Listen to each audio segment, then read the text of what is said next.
Mga mambobodol, mga walang niya, mga manluloko ba, mga Duterte? Hi there mga kahuwaran, Coach Ariel here. Kung tatanungin mo yan sa akin, hindi ko talaga alam, mahal kong kahuwaran. Pero anong sagot mo? Pakitype naman dyan. Sa mga nagsasabi na walang yan ang bubudol daw ang mga Duterte. Alam nyo, honestly, nagulat talaga ako. Hindi ko inaasahan yung mararamdaman ko nung bumisita ako at kasama ko yung wife ko sa Davao. I think that was 2 years ago. Sa totoo lang, bilang isang observer at bilang isang taong sanay magbasa ng realidad. Hindi lang po ng balita ha, I was deeply surprised. Bakit? Kasi kahit saan man ako magpunta sa Davao, mapa-taxi driver, tindera, security guard, professions, ordinary citizens, isa po yung makikita mo, ang lalim ng respeto at pagmamahal nila sa pamilyang Duterte. Lalo na kay dating Pangulong Rodrigo Duterte.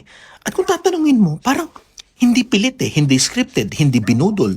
Ramdam mo. Makikita mo sa kaayusan ng lungsod, napakalinis, napaka-organized, maunlad, disiplinado ang galaw ng komunidad. At doon ako napaisip ng malalim.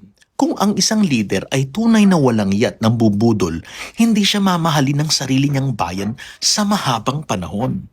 Hindi tatagal ang respeto kung puro panlilin lang lamang. Tama ba, mahal kong kawaran?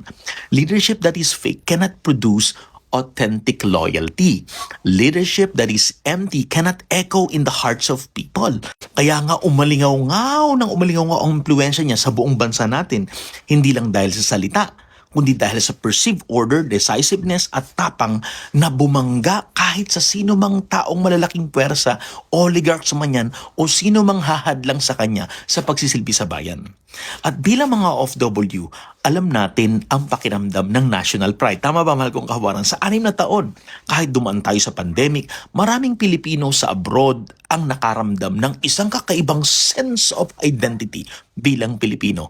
Hindi perpekto ang panahon, hindi rin perpekto ang pamumuno, pero may mararamdaman kang presence ng leadership.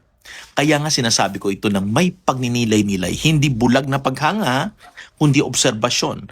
Ang magaling na leadership, hindi lang kinukwento sa media, hindi lang dinidebate online. Ang magaling na leadership ay mararamdaman mo sa kaayusan ng lungsod, sa disiplina ng pamamayan, sa pride ng lokal na komunidad.